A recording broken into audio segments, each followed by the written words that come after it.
マジでこれ電車の中でやっていいのってくらいリアルすぎるんだけど、CR 戦国恋姫Fpl スマホで遠隔操作してるのに、演出の BGM もリーチ音もキャラのセリフも全部本物と全く一緒。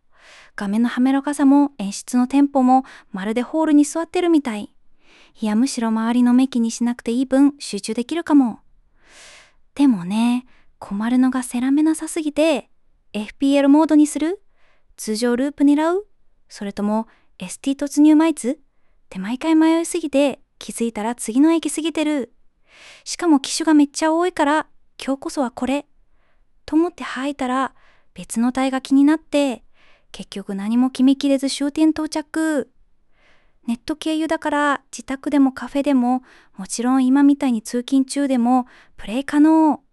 ラグもなくて演出化とされたりしないし、スマホのバッテリーさえあればどこでも待ち入感全開。なのに選んぼりなさすぎて絶望。